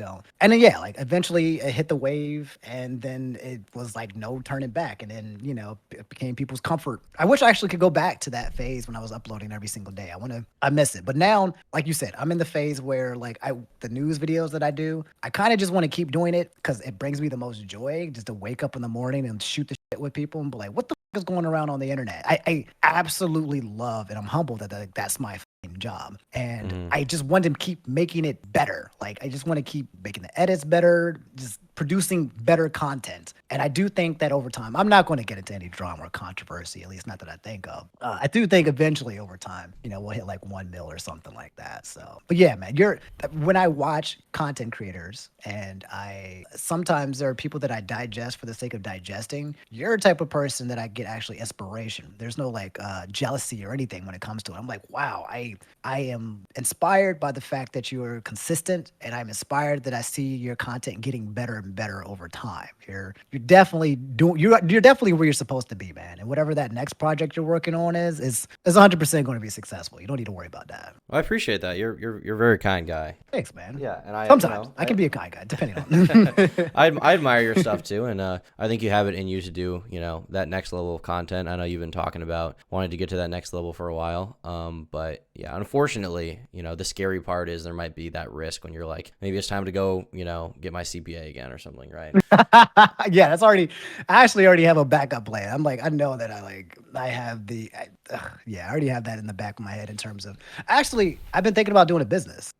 Really? I've been thinking about leveraging it. I was like, wait a minute, I am a CPA. The more I chat with people who aren't YouTubers, the more I realize that what I actually learned as a CPA and companies, I was like, wait a minute, there's huge. Why don't content creators understand basic, financial concepts? And I'm also thinking like in the video game space and the YouTuber space, the gaming space, the community space. There's not a lot of people who talk about finance, but yeah, I was thinking about bringing my CPA license back in a way where I can provide value. To keep it short and simple, I think that I could be somebody who can do like taxes for content creators. Yeah, like that would be useful like as someone who my mom does my taxes, so she's kind of sick of that. Exactly. So. Like somebody like Patty Galloway, the guy who does like yes. So he does that kind of thing. I was like, well, I have a CPA. I know how to do taxes easy peasy, and for some reason, some people don't want to do it, but they don't want to spend their time with it. So I thought it might be something. I mean, if you did that, if you get a decent client list, like, and you're experienced at it, obviously, then you can just make money from that, and then your content you can really experiment because you'll just have the income, right? That's exactly what I like to do, is create that background. But there's not a lot of people that I can talk to about it business side, because I don't talk to a lot of content creators actually, Tom. I don't do a lot of collabing, so that's surprising. I feel like I figured you were, I don't know, well connected. I mean, I'm a way where I know people. I've talked to them like on tweets. I've met them in person from time to time. But in terms of like my actual content, I don't do a lot of like collabing, or like the last time I think I talked to a person with one of my content was actually Keffels. And then the last person I talked to prior to Keffels was, I can't remember. Maybe I did a video with Shofu about Pokemon a long time ago. But other than that, I don't really do too many. That might be one of the things. One of the things I actually would like to do actually is, which I liked Keemstar. Believe it or not, I definitely admired Keemstar's content too as well.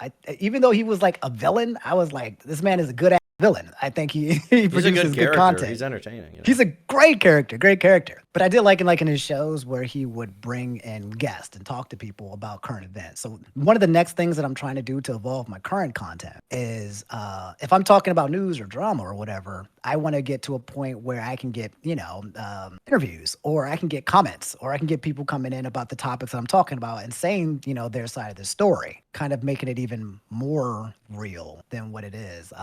So we'll see. I'm gonna try to see if I can bring that into the play. I'm gonna call up Illuminati. I'm gonna see if she wants to come on board to the show She and has talk the about all the connects. She drama has the and clear up the connects. space. I'll be the Oprah Winfrey, and I won't step on Anthony Padilla's toes, but I'll be the Oprah Winfrey, where I'll talk about whatever drama's happening and give the open space. So Well, I have noticed that, the way that a lot of these like Twitch streamers get big is the collabs, right? Like Aiden Ross, like he got big because he had like rappers and stuff on, and all these other big streamers like Rice Gum, and he's like every single stream he's collabing with someone, he's doing something with someone, and that's how he got big. Professional collabor. Yeah. And you kind of have to see it cynically that way a little bit, but also just think of it like if you want to collab with someone who is a decent sized content creator, chances are you're also going to be, chances are they're also going to be benefited by you if you have some kind of audience or something, right? And so, with most creators I've reached out to, people who I don't really know, like I reached out to Destiny, he was willing to come on. I reached out to you, you're willing to come on. I reached out to this movie review channel called ER, he was willing to come on. Most people are willing to talk if you just like are kind and, if you're a cool regular human being that doesn't seem to have evil intent, they seem to be pretty much on board. Right? Yeah. I mean, most people will, they'll try to make time for it. Obviously, when you get to that Mr. Beast level, he's a little out of reach. But other than that, most people are probably willing to, even like FaZe guys would probably come on your stream and stuff. I think a lot of people are just afraid. They're afraid to talk to people. They're afraid like, oh, what if they say no? And they forget that like human beings like right on the other side. Yeah. But most of the time, if you're just courteous and kind, like people will be willing to have a conversation with you, even if you're like a controversial person, people will be like, yeah, I'll come talk to you. I guess we have you're friendly, but also there's like this business proposition we can get into. So people will come talk. All right. Well, I'm going to slide into Illuminati's DMs this instance. I'm going to send her a message and say, hey, Blair, you're under a lot of fire, and I might be the person that you need to talk to. If you have an interview with me, I might be able to soften the blow for you and give you a place to speak your thoughts. And I might be able to save you. So come on, I'll give you an interview. That'll be good. I feel like I want to kind of do that, man. But yo, it's been a pleasure, man. Was there any other points or anything you wanted to talk about? Or I was actually about to say I want to go eat dinner. That's about it. Oh wait, one final thing. I looked at your Instagram. I noticed you're pretty shredded. How'd you get there? I've been going to the gym. I've been getting big. I've seen lots of progress in the arms and chest, but not a lot in the ab region. What's your height and weight? I'm 5'10" and a half. I'm 160. All right, you're close to me actually. You're very close to where I was. So you're on the cut, right? Are you cutting? I'm in like a slight calorie deficit, yeah. Okay. If you're at a slight calorie deficit, my advice at least is, do you have access to a gym? Yeah. All right. So if you got access to a gym, you're at the slight calorie deficit, and you're getting at least like 100 plus grams of protein a day. Make sure that's occurring. Then you're already like 95% there. And think in terms of like you're going to get there at that rate. In terms of your exercise and your workouts, what do you do? Let me think. I do for chest exercises, I mostly do a dumbbell press. Yeah. For shoulders, I do lateral raises and shoulder press. For arms, I do I have like one of the pulley machines.